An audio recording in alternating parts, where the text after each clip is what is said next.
ವೇದವಾಕ್ಯವನ್ನೆಲ್ಲ ಮೋಹದಿಂದಡಿ ಬೋಧಿಸುವ ಜನರ ಬೇಗಾಮತಿ ಕಳಿಸಿರುವ ಸಾಲು ನಿಜಗಳಿಗೆ ಮಣಿಯುವೆನೋ ಸಾಲು ನಿಜಗಳಿಗೆ ಮಣಿಯುವೆನೋ ನಿಜವನ್ನಯಿಸುವ ಶ್ರೀ ನಿಜಗುಣಿಯ ಗ್ರಂಥವನ್ನು ನಿಜವಾಗಿ ಕೇಳಿ ನಿಜಗೋರ್ಮನ ಉತ್ತರಿಸುವ ಸುಜನರಿಗೆ ನಿತ್ಯ ನಮಿಸುವೆನೋ ಸುಜನರಿಗೆ ನಿತ್ಯ ನಮಿಸುವೆನೋ ಮತ ಜೀವನಿಗೆಲ್ಲ ಅದ್ವೈತ ಬೋಧಾದಿ ಸುಂದರನಾಗಿ ಕೈಲಾಸಿ ಜಡಿಸಿದ ಸಿದ್ಧಾರೂಢನಿಗೆ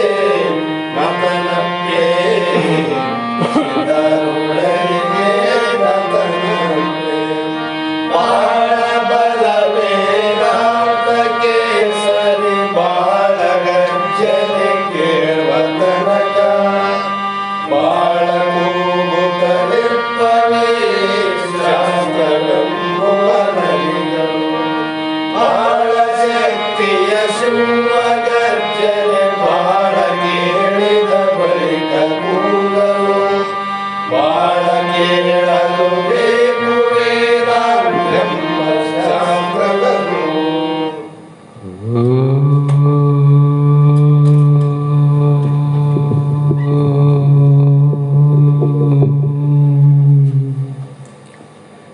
ಸಿದ್ಧ ಸದ್ಗುರು ಪಾದಾಬ್ಜಂ ಜನನೀ ಜನಕಸ್ತತ ತತ್ವೋಪದೇಶಕರ್ತಾರಂ ನತ್ವಾ ಭಕ್ತಿ ಪುರಸ್ವರಂ ಸಿದ್ಧ ಗುರುವರ್ಯನೇ ಬದ್ಧರನ್ನು ಕಾಪಾಡು ಶುದ್ಧ ಮತಿಯನಿತ್ತು ಸಿದ್ಧಾಂತರ ಪುತ್ತ ಬುದ್ಧರನ್ನು ಮಾಡು ಕೃಪೆಯಿಂದೇ ಜಗದಾದಿ ಜಗದ್ಗುರು ಸಿದ್ಧಾರೂಢ ಮಹಾಸ್ವಾಮಿಗಳ ಶ್ರೀ ಪಾದ ಪದ್ಮಗಳಿಗೂ ಆರೂಢ ಜ್ಯೋತಿ ಶಿವಪುತ್ರ ಮಹಾಸ್ವಾಮಿಗಳ ಶ್ರೀ ಪಾದಗಳಿಗೂ ಶ್ರೋತ್ರಿಯ ಬ್ರಹ್ಮನಿಷ್ಠ ಬ್ರಹ್ಮಲೀನ ಸದ್ಗುರು ಬಸವಾನಂದರ ಚರಣ ಕಮಲಗಳಿಗೂ ಅನಂತ ದೀರ್ಘ ದಂಡ ಪ್ರಣಾಮಗಳನ್ನು ಸಮರ್ಪಿಸುತ್ತ ಸದ್ಗುರು ಸಿದ್ಧಲಿಂಗಪ್ಪ ತಾತ ಕಪ್ಪಗಲ್ ಇವರನ್ನು ಮನದೋಳು ಧ್ಯಾನಿಸುತ್ತ ತಮ್ಮೆಲ್ಲರಿಗೂ ವಂದಿಸುತ್ತ ಈ ದಿನ ಶ್ರೀಮನ್ ನಿಜಗುಣ ಯೋಗಿಗಳು ರಚಿಸಿದಂಥ ಅನುಭವ ಸಾರ ಎನ್ನುವ ಗ್ರಂಥದ ಆ ಗ್ರಂಥಕ್ಕೆ ರೂಢಿಗಳು ಮೆರೆಯುವ ಆರೂಢ ಗುರುವರ ನಿನ್ನ ಜೋಡು ಪದ ಪದ್ಮಗಳ ನೆನೆದು ಶಿವಪುತ್ರ ನಾಡೆ ತಾತ್ಪರ್ಯ ರಚಿಸಿದನು ಅಂತ. ಇಂಥ ನಿಜಗುಣರ ಗ್ರಂಥಕ್ಕೆ ಶಿವಪುತ್ರ ಮಹಾಸ್ವಾಮಿಗಳು ಆರೂಢ ಜ್ಯೋತಿಗಳು ನಾಡೆ ಅಂದರೆ ಚೆನ್ನಾಗಿ ಸಾಮಾನ್ಯರಿಗೂ ಕೂಡ ತಿಳಿಯುವಂತೆ ತಾತ್ಪರ್ಯ ರೂಪವಾಗಿ ಜಗತ್ತಿಗೆ ಕೊಡುಗೆಯನ್ನು ನೀಡಿದಂಥ ಮಹಾಪುರುಷರು. ಅಂಥ ಗ್ರಂಥದ 1ನೆಯ ಸಂಧಿ 4ನೆಯ ನುಡಿ ಮುಗಿದಿದ್ದು 5ನೇ ನುಡಿ ಇಂದಿನ ಆಧಾರದ ವಿಷಯವಾಗಿದ್ದು, ನಿನ್ನೆ ದಿನ ಯಾವ ಮಂಗಲ ಸ್ವರೂಪ ಮಂಗಲವನ್ನು ಪ್ರಾರ್ಥನೆಯನ್ನು ಸ್ಮರಣೆಯನ್ನು ಮಾಡಿ ಎಲ್ಲ ಗುರುಗಳ ದೇವತೆಗಳ ಮನುಮುನಿಗಳ ಸರ್ವರ ಒಂದು ಶಕ್ತಿ ಸರ್ವರ ಒಂದು ಅಂತಃಕರಣ ಶುದ್ಧಿ ಮಾಡುವಂಥ ಒಂದು ಬುದ್ಧಿಯನ್ನು ಕೊಡಲಿ ಅಂತಕ್ಕಂಥ ಪ್ರಾರ್ಥನೆಯನ್ನು ಮಾಡಿ, ಈ ಮುಂದೆ ಅಂದು ಇಂದು ಮುಂದೆ ಬಿಡದೆ ಎಂದೆಂದೂ ನಿಜಭಕ್ತಿಯಿಂದ ಈಶನೊಡನೆ ಬೆರೆದು ಸುಖಮಿರ್ಪ ಗಣವೃಂದವಂ ಕೂರ್ತು ನತನಪ್ಪೆ ಅಂದರು. ಇನ್ನು ಇಷ್ಟು ಒಬ್ಬ ಏಕಂ ಏವಂ ಅದ್ವಿತೀಯಂ ಪರಬ್ರಹ್ಮ ಅನ್ನುವಂಥ ದೃಢಾಪರೋಕ್ಷ ಜ್ಞಾನಿಗಳಾದಂಥ ಈ ನಿಜಗುಣರು ಇನ್ನೂ ನಾನಾ ಥರ ಭಿನ್ನ ಭಿನ್ನ ಭೇದದಿಂದ ಯಾಕೆ ನಮಸ್ಕಾರ ರೂಪ ಮಂಗಲವನ್ನು ಮಾಡಬೇಕು, ಒಂದು ಸಲ ಮಾಡಿದ್ರೆ ಸಾಕಪ್ಪ, ಇಷ್ಟು ಸಲ ಯಾಕೆ ಮಾಡಬೇಕು ಅಂತ ಪ್ರಶ್ನೆ ಮಾಡಿದ್ರೆ, ಒಂದೊಂದು ಸಾರಿ ನಮಸ್ಕಾರ ಮಾಡೋದರಿಂದ ಒಂದೊಂದು ಉಕ್ತ ಫಲವನ್ನು ಕೊಡುವಂಥ ಶಕ್ತಿ ಅವರಿಗೆ ಅಲ್ಲ. ಹಾಗಾಗಿ ನೀ ಎಷ್ಟು ಸಲ ಮಂಗಲವನ್ನು ಮಾಡಿದರೂ ಕೂಡ, ಎಷ್ಟು ಸಲ ನಮಸ್ಕಾರವನ್ನು ಮಾಡಿದರೂ ಕೂಡ ಅದು ನಿನಗೆ ಫಲವನ್ನೇ ಕೊಡುತ್ತದೆ ವಿನಃ ಮಹಾತ್ಮರ, ದೇವತೆಗಳ, ಗುರುಗಳ, ಪರಮಾತ್ಮನ ಕುರಿತು ಸ್ಮರಣೆ ನಮಸ್ಕಾರ ಮಾಡೋದ್ರಿಂದ ಲಾಭವೇ ವಿನಃ ನಷ್ಟವಿಲ್ಲ. ಆ ಕಾರಣಕ್ಕಾಗಿ ಎಷ್ಟು ಸಲವಾದರೂ ಮಾಡಬಹುದು ಅಂಥೇಳಿ ಮುಂದೆ ಅಂದು ಇಂದು ಮುಂದು, ಭೂತಕಾಲ ಅಂದು, ಇಂದು ವರ್ತಮಾನ, ಮುಂದೆ ಬರೋದು ಭವಿಷ್ಯತ್ ಕಾಲ. ಈ ಮೂರು ಕಾಲಗಳಲ್ಲಿ ವಿಯೋಗರಾಗದೆ ಅಂದರೆ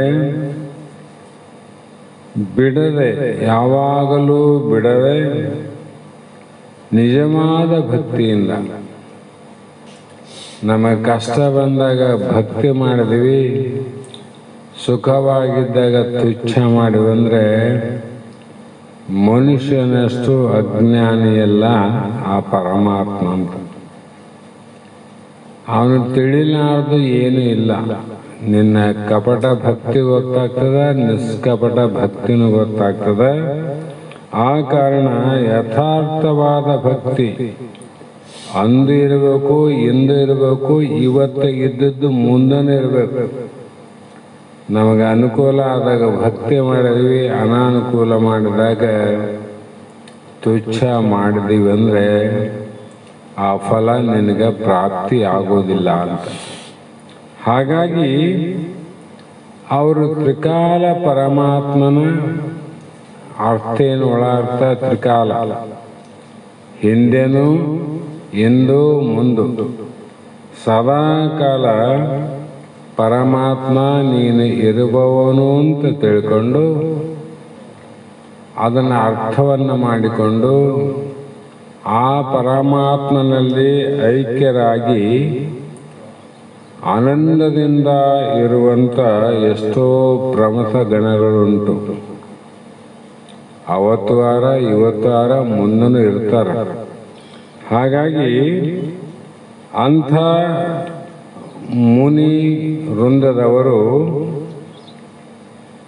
ನಮ್ಮ ಭಕ್ತಿಗೆ ಅವರು ಅಚ್ಚ ಸುಖವನ್ನು ನಮಗೆ ಪ್ರಾಪ್ತಿ ಮಾಡಲಿ ಅಂತ ಅವರನ್ನು ಕುರಿತು ನಮಸ್ಕಾರ ಮಾಡಬೇಕಾಗಿದೆ.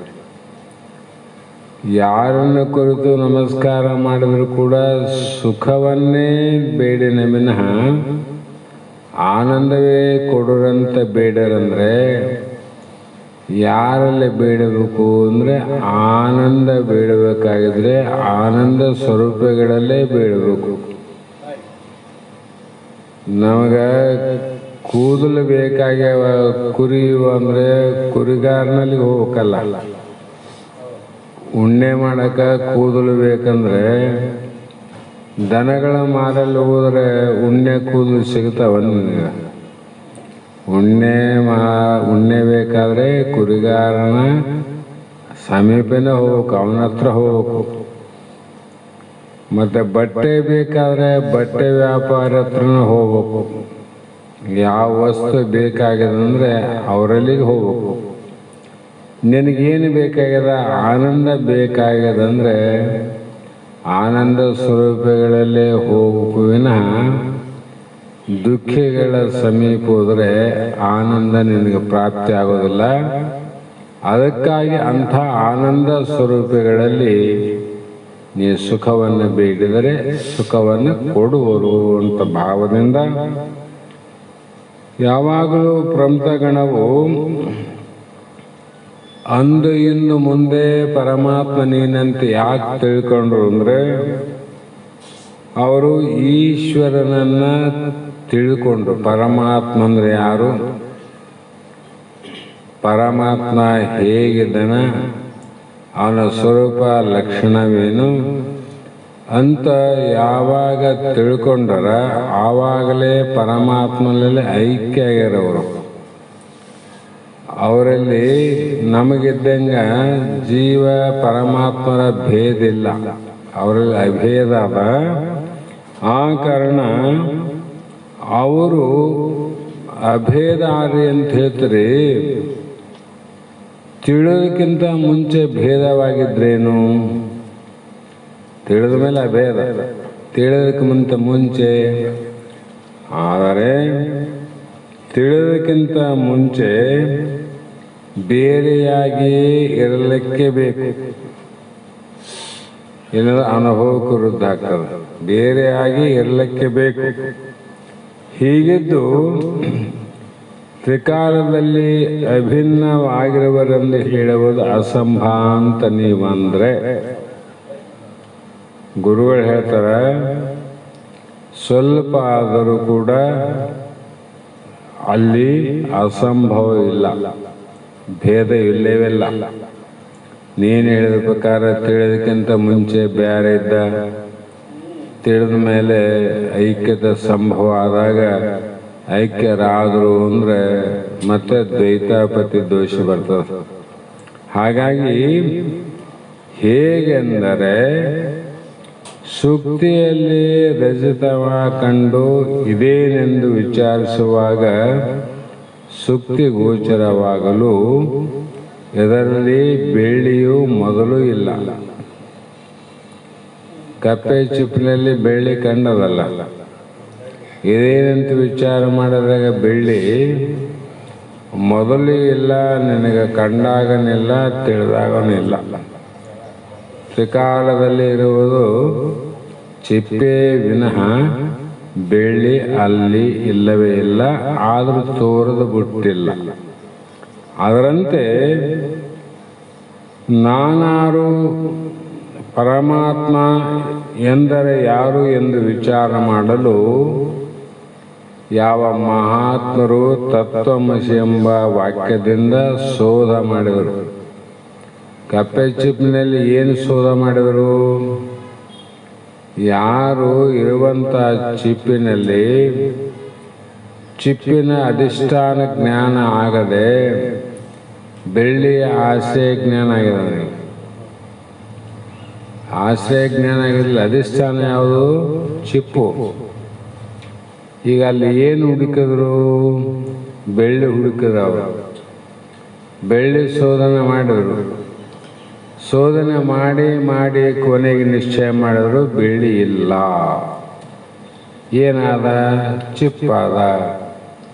ಅದರಂತೆ ಇಲ್ಲಿ ತತ್ವಮಸಿ ಮಹಾವಾಕ್ಯವನ್ನು ವಿಚಾರವನ್ನು ಮಾಡ್ತಾ ಮಾಡ್ತಾ ಏನು ಮಾಡಿದವು ಅಂದರೆ ಜೀವ ಇಲ್ಲ, ಜೀವನು ಇಲ್ಲ. ಮತ್ತು ಯಾರೇ? ಪರಮಾತ್ಮನೇ ಸಹಜ. ಹೀಗೆ ಅಂಥ ಒಂದು ಅಧಿಷ್ಠಾನವಾದ ಬೆಳ್ಳಿಯ ಭ್ರಾಂತಿಯಿಂದ ಕೂಡಿದವನಿಗೆ ಭ್ರಾಂತಿ ನಿವೃತ್ತಿಯಾಗಿ ಆ ಚಿಪ್ಪಿನ ಸಾಕ್ಷಾತ್ಕಾರ ಜ್ಞಾನ ಆಯ್ತಿಲ್ಲ, ಚಿಪ್ಪಿನ ಜ್ಞಾನ ಆಯ್ತು. ಅದರಂತೆ ಇಲ್ಲಿ ಪರಮಾತ್ಮನ ಸಾಕ್ಷಾತ್ಕಾರ ಜ್ಞಾನ ಆಯಿತು. ಯಾವಾಗ? ತತ್ವಮಸಿ ಮಹಾವಾಕ್ಯದಿಂದ. ಅದರಂತೆ ನಾನು ಈಗ ಉಪದೇಶ ಆದ ಮೇಲೆ ಪರಮಾತ್ಮನೊಡನೆ ಅಭಿನ್ನನಲ್ಲ. ಅವನು ಈಗಂದ ಬೆಳ್ಳಿ ಇಲ್ಲ ಅಂದಷ್ಟು, ಚಿಪ್ಪಿಲ್ಲನ್ನು. ಅವರ ಶೋಧನೆಯಿಂದ ಏನಿಲ್ಲ ಅಂದ್ರೆ ಚಿಪ್ಪಿಲ್ಲ ಅಂತ ಯಾರು ಹೇಳಿಲ್ಲ, ಬೆಳ್ಳಿ ಇಲ್ಲ ಅಂದ್ರೆ. ಹಾಗೆ ಪರಮಾತ್ಮನೊಡನೆ ನೀನು ಅಭಿನ್ನನಲ್ಲ, ಬೇರೆ ಅಲ್ಲ. ಕಿಂತು ಪೂರ್ವ ಅಜ್ಞಾನ ಅವಸ್ಥೆಯಲ್ಲಿಯೂ ಮೊದಲು ಚಿಪ್ಪು, ಮಧ್ಯದಾಗ ಚಿಪ್ಪು, ನಂತರದ ಚಿಪ್ಪು. ಅದರಂತೆ ನೀನು ಮೊದಲು ಪರಮಾತ್ಮ, ತಿಳಿಯುವಾಗ ಪರಮಾತ್ಮ, ತಿಳಿದ ಮೇಲೆಯೂ ಪರಮಾತ್ಮ. ಈ ರೀತಿ ತ್ರಿಕಾಲದಲ್ಲಿ ನಾನು ಪರಮಾತ್ಮ ಸ್ವರೂಪ ಅಂತ ಯಾರು ಬೆರೆತಾರ, ಕೂಡ್ಯಾರ, ಆ ಜ್ಞಾನಿಗಳಿಗೆ ಮಾತ್ರ ಇದರ ಅನುಭವ ಸಿದ್ಧ ಆಗ್ತದೆ, ಅವ್ರಿಗೆ ಸಿದ್ಧ ಆಗ್ತದೆ. ಚಿಪ್ಪಿನ ಜ್ಞಾನ ಆದವನಿಗೆ ಗೊತ್ತು, ಬೆಳ್ಳಿಯ ಜ್ಞಾನ ಇಲ್ಲ. ಬೆಳ್ಳಿ ಜ್ಞಾನ ಆದಾಗ ಚಿಪ್ಪಿನ ಜ್ಞಾನ ಇಲ್ಲ. ಆದರೆ ಇರೋದು ಯಾವುದು? ಚಿಪ್ಪಿನ ಬೆಳ್ಳಿಯಲ್ಲ. ಅದರಂತೆ ಪರಮಾತ್ಮನ ಜ್ಞಾನ ಆಗದೇ ಇದ್ದವರಿಗೆ, ಪರಮಾತ್ಮ ಜ್ಞಾನ ಆಗದೇ ಇದ್ದವರಿಗೆ ಜೀವಾತ್ಮ ಉಂಟೆ. ಹೀಗೆ ಜ್ಞಾನದಿಂದ ಪರಮಾತ್ಮನೊಡನೆ ಐಕ್ಯವನ್ನು ಹೇಳುವರಿ. ಆದರೆ ಗ್ರಂಥಕಾರರು ಭಕ್ತಿಯಿಂದ ಎಂಬ ಪದವನ್ನು ಪ್ರಯೋಗ ಮಾಡಲ್ಲ. ಅಂದ ಮೇಲೆ ಈ ಜ್ಞಾನ ಮತ್ತು ಭಕ್ತಿ ಎರಡು ವಿರೋಧ. ಜ್ಞಾನಕ್ಕ ಫಲನೇ ಬೇರೆ, ಭಕ್ತಿಯ ಫಲನೇ ಬೇರೆ. ಮತ್ತು ನೀವೇ ಹೇಳುವಂಥ ಮಾತಿನಲ್ಲಿ, ಗ್ರಂಥಕರ್ತರು ಹೇಳುವಂಥ ಭಾಷೆಯಲ್ಲಿ ವಿರೋಧ ಆಗದಲ್ಲೇನು? ಯಾವುದನ್ನ ಭಕ್ತಿಯಿಂದನೇ ಹೇಳ್ರಿ, ಅದೋ ಜ್ಞಾನ ಅಂತಲೇ ಹೇಳ್ರಿ ಅಂದರೆ ಅವ್ರು ಹೇಳ್ತಾರೆ ಭಕ್ತಿ ಅಂತ ಹೇಳಿದ್ರು ವಿರೋಧ ಅಲ್ಲ, ಜ್ಞಾನ ಅಂದ್ರೂ ವಿರೋಧ ಅಲ್ಲ. ಅರೆ ಮತ್ತೆ ಭಕ್ತಿ ಬೇರೆ ಫಲ ಅಂತ ಹೇಳ್ತೀರಿ, ಜ್ಞಾನಕ್ಕೆ ಫಲ ಬೇರೆ ಅಂತೀರಿ. ಈಗ ಇಲ್ಲಿ ಕೇಳಿದಾಗ ಎರಡು ಒಂದೇ ಅಂತೀರಿ. ನಿಮ್ಮ ಉಪದೇಶದಲ್ಲೇ ವಿರೋಧ ಆದಮೇಲೆ ನಮಗೆ ಹೆಂಗೆ ಸಂಶಯ ಹೋಗ್ತದ ಅಂದರೆ ಏನು ವಿರೋಧವಿಲ್ಲ. ಯಾಕಂತ ಕೇಳಿದ್ರೆ ಭಕ್ತಿ ಭಕ್ತಿ ಅಂತ ಹೇಳಿದ್ರೆ ನೀನು ಯಾವ ಭಕ್ತಿಯನ್ನು ಇಟ್ಕೊಂಡಿದ್ದಿಲ್ಲಿ? ಇಲ್ಲಿ ಸರ್ವವೆಲ್ಲವನು ಚಿದಾತ್ಮ ಭಾವನೆಗೊಂಡು ಸರ್ವಸಮ್ಮತದಿಂದ ಇರೇ ಭಕ್ತಿ ಅಂದ್ರೆ. ಇದು ನಿಜವಾದ ಭಕ್ತಿ. ಈ ಭಕ್ತಿಯನ್ನು ಮಹಾತ್ಮರು ಹೇಳಿರುವುದರಿಂದ ಜ್ಞಾನರು ಕೂಡ ಸರ್ವಾತ್ಮಕದಿಂದ ನೀನೇ ಬ್ರಹ್ಮನಿದ್ದೆ ಅಂತದ. ಅಂಥ ಬ್ರಹ್ಮನನ್ನು ನೇತ್ಯಾತ್ಮಕ ಬೋಧಿಯಿಂದ ಭಕ್ತಿಯ ಭಾವದಿಂದ ನೋಡಿದರೂ ಕೂಡ ಆ ಜ್ಞಾನದ ತೋರುವ ಅನುಭವದ ಪರಮಾತ್ಮ ಈ ಭಕ್ತಿಯಲ್ಲಿ ತೋರುವ ಪರಮಾತ್ಮ ಒಂದೇ ವಿನ ಅಲ್ಲಿ ಭೇದ ಇಲ್ಲ, ಅಭಿನ್ನವಿಲ್ಲ. ಹಾಗಾಗಿ ಇಲ್ಲಿ ಮುಖ್ಯವಾಗಿ ಈಶ್ವರನಿಗೆ ನಮಸ್ಕಾರ ಮಾಡಲು ಸಾಕು, ಅವನ ಅನುಯಾಯಿಗಳು ನಾವೆಲ್ಲರೂ ಅಂದಾಗ ಪ್ರಮಥರಿಗೆ ನಮಸ್ಕಾರ ಮಾಡೋದ್ರಿಂದ ಏನು ಪ್ರಯೋಜನ? ಈಶ್ವರನಿಗೆ ಮಾಡ್ಬೋದಲ್ಲಪ್ಪ, ಇವರಿಗೆಲ್ಲ ಯಾಕೆ ಮಾಡಬೇಕು? ಅವರಿಗೆ ಮಾಡೋದ್ರಿಂದ ಪ್ರಯೋಜನ, ನೀನು ಏನಾಗ್ತಿದ್ದಿ? ಪರಮಾತ್ಮನಾಗ್ತಿದ್ದಿ. ಇವ್ರಿಗೆ ಮಾಡೋದ್ರಿಂದ ಏನು ಪ್ರಯೋಜನ ಅಂದರೆ ಪ್ರಯೋಜನ ಉಂಟು ಅಂತಾರೆ. ಯಾಕಂದರೆ ಪ್ರಯೋಜನ ಇಲ್ಲದಿದ್ದರೆ ಸರ್ವಜ್ಞರಾದ ಗ್ರಂಥಕರ್ತರು ನಮಸ್ಕಾರವನ್ನು ಮಾಡುತ್ತಿದ್ದಿಲ್ಲ. ಗ್ರಂಥಕರ್ತರು ಯಾರು ಅಂದ್ರೆ ಸರ್ವಜ್ಞ ಮೂರ್ತಿಗಳು, ಸರ್ವವನ್ನು ಬಲ್ಲಂತವರು. ಪ್ರಯೋಜನ ಇಲ್ಲಂದ್ರೆ ಅವ್ರು ಯಾಕೆ ಮಾಡ್ತಿದ್ರು? ಪ್ರಯೋಜನ ಆದಂತನೇ ಮಾಡ್ಯಾರ ಅಂತ ತಿಳ್ಕೊ. ಕಾರಣ ದೇವರ ಒಲವನ್ನ ಬಯಸುವಂಥವರು, ದೇವರ ಪ್ರೀತಿಯನ್ನ ಬಯಸುವಂಥವರು, ಮತ್ತೆ ರಾಜನ ದರ್ಶನಕ್ಕಾಗಿ ಹೊರಟಂಥವರು.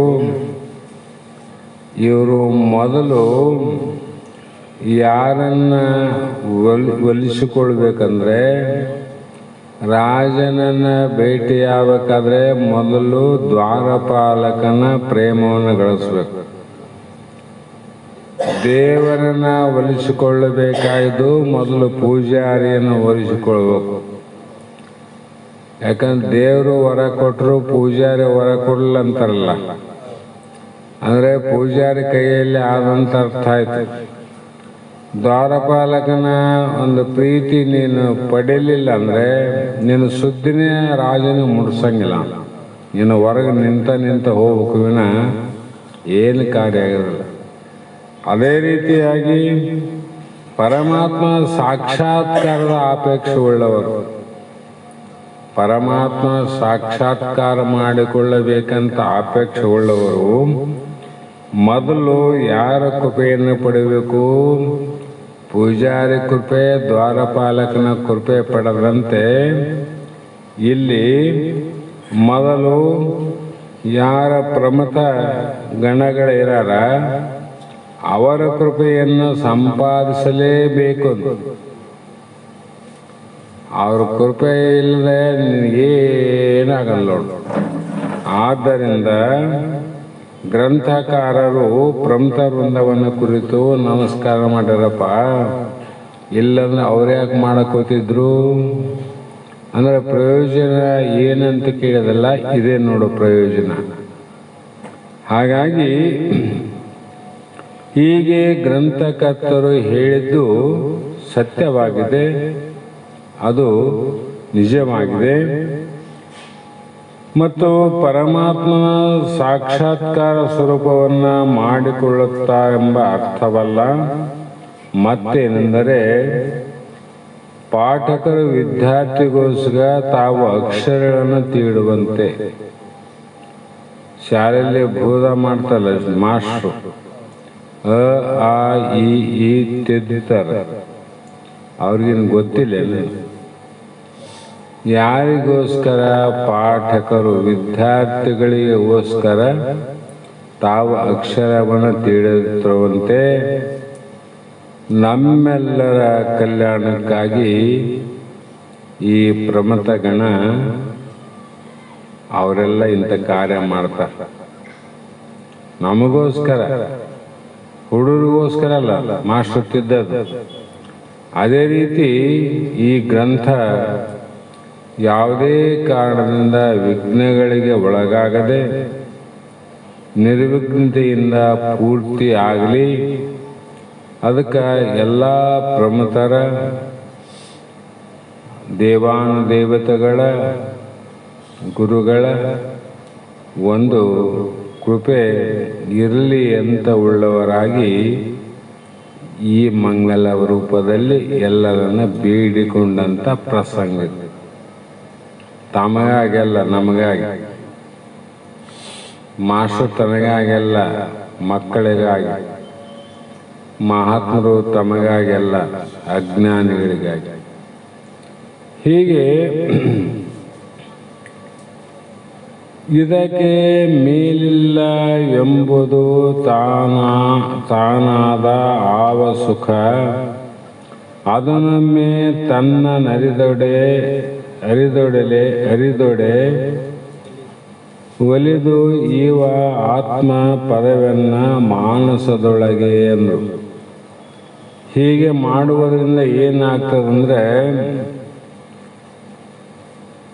ಜಗತ್ತಿನಲ್ಲಿ ಇದಕ್ಕೆ ಮೇಲಿಲ್ಲವೆಂಬುದು ತಾನಾವ ಸುಖ.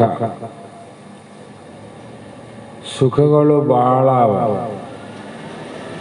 ಎಲ್ಲ ಸುಖಗಳಲ್ಲಿ ಇನ್ನೊಂದು ಸುಖ ಅವ. ಅದು ಯಾವುದು ಅಂದರೆ ಆತ್ಮಲಾಭ ಪವಿತ್ರಂ ಇದಂ. ಜಗತ್ತಿನಲ್ಲಿ ಆತ್ಮ ಲಾಭ ಅನ್ನುವಂಥ ಆ ಲಾಭದಿಂದ ಆಗುವಂಥ ಆನಂದ ಸುಖ ಏನದಲ್ಲ, ಅದಕ್ಕಿಂತ ಮೇಲಿಲ್ಲ, ಅಂದರೆ ಶ್ರೇಷ್ಠವಾದದ್ದು ಜಗತ್ತಿನಲ್ಲಿ ಯಾವ ಆನಂದ ಇಲ್ಲ. ಸ್ವರ್ಗದಲ್ಲಿಲ್ಲ, ಲೋಕದಲ್ಲಿಲ್ಲ, ಕುಬೇರಿಗಿಲ್ಲ, ಯಾರಿಗೂ ಕೂಡ ಇದು ಇಲ್ಲ. ಅಂಥ ಲಾಭ ಇಲ್ಲದ್ದು. ಮತ್ತೆ ಅದು ಎಲ್ಲಿಯಾದರೂ ಆದಿಲ್ರಿ, ಈಗೆಲ್ಲ ಹಿಂದೆ ಇತ್ತೇನು, ಈಗ ಇಲ್ಲೇನು, ಅಥವಾ ಮುಂದೆ ಇರುವುದೋ ಇಲ್ಲೋ ಅಂತಂದರೆ ಅದಕ್ಕೆ ಮಹಾತ್ಮರು ತ್ರಿಕಾಲ ಆಬಾಧಿತಂದ. ಮೂರು ಕಾಲದಲ್ಲಿ ಬಾಧೆ ಒಂದದೆ ಯಾವುದು ಇದೆಯೋ ಅದು ಸತ್ಯ. ಅದು ಸತ್ತು ಅಂತಹ ಪ್ರತ್ಯೇಗಾತ್ಮ ಸ್ವರೂಪವನ್ನು ನಾವು ಸಾಕ್ಷಾತ್ಕಾರ ಮಾಡಿಕೊಂಡರೆ ಅಖಂಡ ಆನಂದವೇ ಪ್ರಾಪ್ತ ಆಗ್ತದೆ. ಅಖಂಡ ಆನಂದ, ಖಂಡಿತ ಆನಂದ, ಅವು ಕ್ಷಣಿಕ ಆನಂದ. ಅಖಂಡ ಆನಂದ ಏನದ ಅದು ಪೂರ್ಣ ಆನಂದ. ಅಂಥ ಆನಂದದಲ್ಲಿ, ಪೂರ್ಣವಾದ ಆನಂದದಲ್ಲಿ, ಅಖಂಡವಾದ ಆನಂದದಲ್ಲಿ ಖಂಡಿತವಾದ ಕ್ಷಣಿಕ ಆನಂದಗಳು ಅದ್ರಾಗ ಸೇರಿರ್ತಾವ ನೋಡಿ. ಅವೇನು ಬೇರೆ ಇಲ್ಲ, ಅವು ಕೂಡ ಇರ್ತಾವ. ಆದ್ದರಿಂದ ಈ ಒಂದೊಂದು ಆನಂದವನ್ನು ನೀನು ನೋಡೋದಕ್ಕಿಂತ ಅಖಂಡವಾದ ಆನಂದವನ್ನು ನೋಡು. ಅದರೊಳಗೆ ಇವೆಲ್ಲ ಅವಲ್ಲ. ಒಂದೊಂದು ಒಂದೊಂದು ಒಂದೊಂದು ಆನಂದಕ್ಕೆ ಬೆನ್ನತ್ತಿ ಒಂದೊಂದು ಆನಂದದ ಅನುಭವ ಮಾಡೋಕ್ಕೆ ಎಷ್ಟೆಷ್ಟೋ ಜನ್ಮಗಳನ್ನು ಯಾಕೆ ಕೆಡಿಸ್ತದಿ? ಇದು ಒಂದೇ ಜನ್ಮದಲ್ಲಿ ಆಕಾಶವನ್ನು ನೋಡಿದ್ರೆ ಸಾಕು. ಆಕಾಶವನ್ನು ನೋಡಿದ್ರೆ ಸಮಯಕ್ಕೆ ಸರಿಯಾಗಿ ಕಾಮನ ಬಿಲ್ಲು ನೋಡ್ಬೋದು, ಮಿಂಚು ನೋಡ್ಬೋದು, ಮೋಡ ನೋಡ್ಬೋದು, ಸೂರ್ಯ ನೋಡ್ಬೋದು, ಚಂದ್ರ ನೋಡ್ಬೋದು, ಇನ್ನು ಅನಂತ ನಕ್ಷತ್ರಗಳ ಆದಿಯಾಗಿ ನೀನು ನೋಡೋಕೆ ಬರ್ತದಿಲ್ಲ. ಎಲ್ಲಿ ನೋಡಬೇಕು? ಆಕಾಶ ನೋಡಬೇಕು. ಅದರಂತೆ ಒಂದೊಂದನ್ನು ನೋಡೋದಕ್ಕಿಂತ ಆಕಾಶ ತಿಳ್ಕೊಂಡ್ರೆ ಆಕಾಶದಾಗ ಇರುವಂಥ ಎಲ್ಲವೂ ತಿಳಿತೇವೆ. ಅದಕ್ಕೆ ಮಹಾತ್ಮರು ಏನು ಹೇಳಿದರು? ಯಾವುದು ಒಂದನ್ನು ತಿಳಿದರೆ ಎಲ್ಲವನ್ನು ತಿಳಿದಂತೆ ಆಗುತ್ತದೆಯೋ ಅದು ಮಾತ್ರ ತಿಳಿಬೇಕಂದ್ರೆ ಅದು ಒಂದು ತಿಳಿಬೇಕು ನಾವು. ಒಂದು ಯಾವುದು? ಅದು ಆತ್ಮ. ಆ ಒಂದು ಆತ್ಮನ ತಿಳ್ಕೊಂಡ್ರೆ ಸಾಕಲ್ಲ. ಇಡೀ ಬ್ರಹ್ಮಾಂಡ, ಪಿಂಡಾಂಡ, 14 ಲೋಕ, ಜೀವನನ್ನು ತಿಳಿದಂಗಾಯ್ತು, ಈಶ್ವರನ ತಿಳಿದಂಗಾಯ್ತು, ಪರಮಾತ್ಮನ ತಿಳಿದಂಗಾಯ್ತು, ದೇವತೆಗಳು ತಿಳಿದಂಗಾಯ್ತು, ನಿನ್ನನ್ನು ನೀನು ತಿಳಿದಂಗಾಯ್ತು. 84 ಲಕ್ಷ ಜೀವರಾಶಿಗಳನ್ನು ಕೂಡ ನೀ ತಿಳಿದಂಗಾಯ್ತು. ಒಂದೊಂದು ತಿಳಿಲಿಕ್ಕೆ ಹೋದರೆ ಎಷ್ಟು ಜನ್ಮ ಬೇಕಾಗ್ಬೋದು. ಒಬ್ಬ ಬ್ರಹ್ಮನನ್ನು ತಿಳಿಬೇಕಾದ್ರೆ ಎಷ್ಟು ಹೋತವ ಜನ್ಮ, ಒಬ್ಬ ವಿಷ್ಣು ತಿಳಿಬೇಕಾದ್ರೆ ಎಷ್ಟು, ಒಬ್ಬ ರುದ್ರನ ತಿಳಿಬೇಕಾಗಿತ್ತು, ದೇವತೆಗಳನ್ನು ತಿಳಿಬೇಕಾಗಿತ್ತು, ಎಷ್ಟು ಜನ್ಮ, ಎಷ್ಟು ಕಾಲ ಬೇಕಾಗಿತ್ತು. ಅದಕ್ಕೆ ಹೇಳಿದ್ರು ಬೇಡ, ಒಂದು ತಿಳಿಯೋದು. ನಾವು ಯಾವುದು ಒಂದನ್ನು ಬಿಟ್ಟಿವಿ, ಎಲ್ಲವನ್ನು ತಿಳಿಲಿಕ್ಕೆ ಹೊಂಟಿವಿ, ಯಾವುದು ಪೂರ್ಣ ಆಗಿಲ್ಲ. ಯಾವುದು ಒಂದು ಪೂರ್ಣ ಆಗಿಲ್ಲ. ಹಾಗಾಗಿ ಇಲ್ಲಿ ಅಂಥ ಆತ್ಮಸ್ವರೂಪವು ಎಲ್ಲಿದೆ ಅಂತ ಹೋಗ್ಬೇಡಪ್ಪ. ಅದು ಎಲ್ಲಿದೆ ಅಂದರೆ ನಿನ್ನಲ್ಲಿದೆ. ಎಲ್ಲಿಯಾನ ಪರಮಾತ್ಮ, ಎಲ್ಲಿಯಾನು ಬಲ್ಲಂತ ಮಹಾತ್ಮರ ಬದೆಯಲ್ಯಾನ. ಅಂಥ ಆತ್ಮಸ್ವರೂಪವು ಮನಸ್ಸಿನಲ್ಲಿ ಸ್ಮೃತಿ ರೂಪದಿಂದ ಇಲ್ಲ, ಶ್ರುತಿ ರೂಪ ಬೇರೆ, ಸ್ಮೃತಿ ರೂಪ ಬೇರೆ. ಇದು ಶ್ರುತಿ ರೂಪ ಅಂದರೆ ಸ್ತೋತ್ರ ಮಾಡೋದು, ಭಜನೆ ಮಾಡೋದು, ಕೀರ್ತನೆ ಮಾಡೋದು ಸ್ತೋತ್ರ ರೂಪ. ಸ್ಮೃತಿ ರೂಪ ಅಂದರೆ ಸ್ವರೂಪ ರೂಪ. ಆ ಸ್ವರೂಪದ ಸ್ಮರಣೆ ಇರಲಿ ಅಂತ ಇಲ್ಲಿ ಏನು ಮಾಡಿದ್ರು, ಇದಕ್ಕೆ ಮೇಲಿಲ್ಲವೆಂಬುದು ತಾನಾವ ಸುಖ ಅದನೊಮ್ಮೆ ತನ್ನ ನೆರೆದೊಡೆ ಈವ ಆತ್ಮಪದವನ್ನು ಮಾನಸದೊಳಕ್ಕೆ ಅಂಥ ಮನಸ್ಸಿನಲ್ಲಿ ಸದಾಕಾಲ ಇರಲಿ ಅಂತ ಇಲ್ಲಿ ಹೇಳಿ ಮತ್ತೆ ಪ್ರಶ್ನೆ ಮಾಡ್ತಾನೆ ಶಿಷ್ಯ. ಯಾವುದು ಒಂದು ಲಾಭ ಆತ್ಮಲಾಭ ಅಂತೇಳಿ, ಅಂಥ ಲಾಭಕ್ಕಿಂತಲೂ ಆತ್ಮಲಾಭವೇ ಶ್ರೇಷ್ಠ ಅಂತ ಹೇಳಿದರೆ ಸರ್ವರು ಅಂಥ ಲಾಭಕ್ಕಾಗಿಯೇ ಪ್ರಯತ್ನ ಮಾಡುತ್ತಿರಬೇಕಾಗಿತ್ತು. ಆದರೆ ಈ ಲೋಕದಲ್ಲಿ ಒಬ್ಬರು ಇಬ್ಬರು ಮಾತ್ರ ಆತ್ಮಲಾಭದಲ್ಲಿ ಪ್ರವೃತ್ತಿ ಆಗ್ತಾರೆ. ಅವರಿಗೆ ಶ್ರೇಯಸ್ಸು ಅನ್ನಿಸ್ತದೆ. ಹಾಗಾದ್ಮೇಲೆ ಅನೇಕ ಜನರು ಬೇರೆ ಬೇರೆ ಲಾಭಗಳಲ್ಲೇ ತೊಡಗಿರ ವಿನಃ ಇಂಥ ಆತ್ಮ ಲಾಭದ ಕಡೆ ಒಬ್ಬರು ಇಬ್ಬರು ಯಾಕ ಅಂತ ವಿಚಾರ ಮಾಡಿದರೆ ಅವರು ಯಾರು ಯಾವ ಲಾಭಕ್ಕಾಗಿನೂ ಪ್ರಯತ್ನ ಮಾಡಲಿ, ಆದರೆ ಆತ್ಮ ಲಾಭಕ್ಕಿಂತ ಶ್ರೇಷ್ಠವಾದ ಮತ್ತೊಂದು ಲಾಭವೇ ಇಲ್ಲ ಅಂತ ಇಲ್ಲಿ ಹೇಳೋದಕ್ಕಾಗಿ ಗುರುಗಳು ಶಿಷ್ಯನಿಗೆ ಯಾಕೆ ಆ ಕಡೆ ಹೋಗ್ತಾರ ಪ್ರವೃತ್ತಿ ಆಗ್ತಾರ ಅಂದರೆ ಅನ್ಯ ಲಾಭಗಳಲ್ಲಿ. ಅನ್ಯ ಲಾಭ ಅಂದರೆ ಇದೇ ವಿಷಯಾದಿಗಳಲ್ಲಿ, ವಸ್ತುಗಳಲ್ಲಿ, ಲೋಕಾದಿಗಳಲ್ಲಿ. ಅವರಿಗೆ ಒಂದು ದೋಷ ಏನಾಗಿದೆ, ಈ ಕಡೆ ಯಾಕೆ ಬರ್ತಿಲ್ಲ ಅಂದರೆ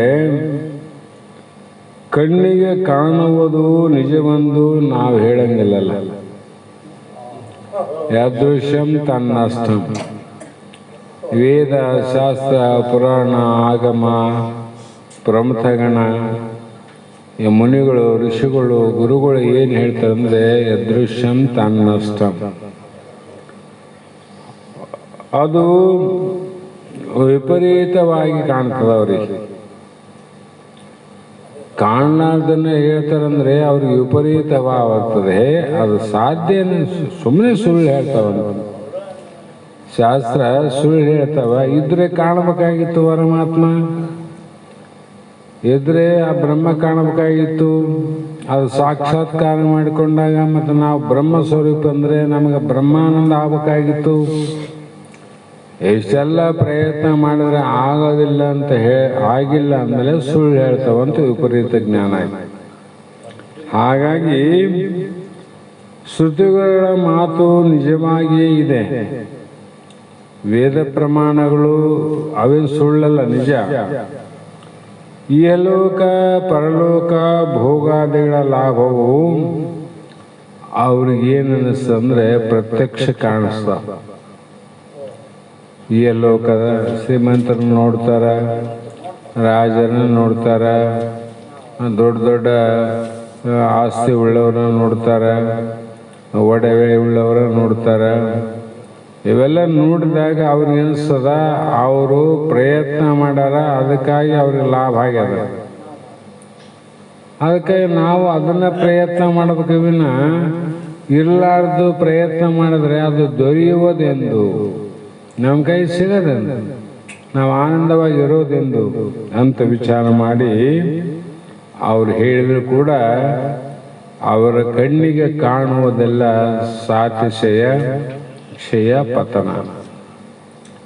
ಅವ್ರು ಬೇಕಾದಷ್ಟು ಲಾಭವನ್ನು ಈಹದಲ್ಲಿ ಪುಣ್ಯವನ್ನು ಮಾಡಿ ಸ್ವರ್ಗಾದಿ ಲೋಕದೊಳಗೆ ಹೋಗಿ ಅಲ್ಲಿಯ ಲಾಭ ಆಗದ, ನಮಗೆ ಆನಂದ ಆಗದ ಅಂತಂದ್ರೂ ಕೂಡ ಸಾತಿಶಯ ಕ್ಷಯ ಪತನ. ಇಲ್ಲಿ ಮುಖ್ಯವಾದ ವಿಚಾರ ಮಾಡಬೇಕು, ಕ್ಷಯ ಪತನ ಆಗಲಿ ಹೋಗ್ಲಕ್ಕ. ಅಂದರೆ ಸಾತಿಶಯ ಅಂದರೆ ಮೊದಲು ಅಲ್ಲಿ ಪ್ರಾಪ್ತಿ ಮಾಡಿಕೊಳ್ಳೋದ್ರಾಗ ಹೆಣ ಮಲಗ್ತದ. ಸ್ವರ್ಗ ಲೋಕದ ಭೋಗ ಅದು ಸುಮ್ಮನೆ ಪ್ರಾಪ್ತಿ ಆಗ್ತದೆ. ಸರ್ವಜ್ಞ ಒಂದು ವಚನ ಹೇಳಿದ್ದೆ ಯಾವುದು? ಸ್ವರ್ಗ ಲೋಕ ಕಂಡು ಬಂದೆವೆಂಬರು ರಂಡೆಯ ಮನೆಗೆ ವೇಶ್ಯೆಯ ಮನೆಗೆ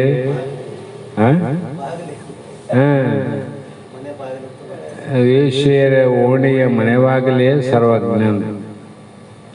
ಒಬ್ಬ ವಿಡ ಪುರುಷ ತನ್ನ ಸುಖದ ಇಚ್ಛೆಗಾಗಿ ಯಾವಾಗ ಬೇಕಾವಾಗ ಸ್ತ್ರೀಯರ ಸುಖವನ್ನು ಅನುಭವಿಸಿ ಬರ್ತಾರೆ. ಅದೇನು ದೊಡ್ಡ ಕೆಲಸ ಅಂತ ಉಂಡುಂಡು ರೆಂಡೆಯ ಮನೆಗೆ ಹೋಗಿ ಆ ಸುಖ ಅನುಭವಿಸಿ ಬರಕ ಸ್ವರ್ಗಲೋಕ ಹಂಗಾಗದೆ ನಿನಗೆ. ಅದು ರುಚಿಯಾದ, ಕೇಳುವಾಗ ಬಹಳ ರುಚಿಯಾದ. ಏನು ಸ್ವರ್ಗಲೋಕ ಎಂಬುದು ಅಲ್ಲಿರುವಂಥ ಅಮೃತ, ಅಲ್ಲಿರುವಂಥ ಯಾವ ಭೋಗಗಳವ, ಅಲ್ಲಿ ಕಾಮಧೇನು, ಕಲ್ಪವೃಕ್ಷ, ಅಪ್ಸರ ಸ್ತ್ರೀಯರ ಸಂಘ.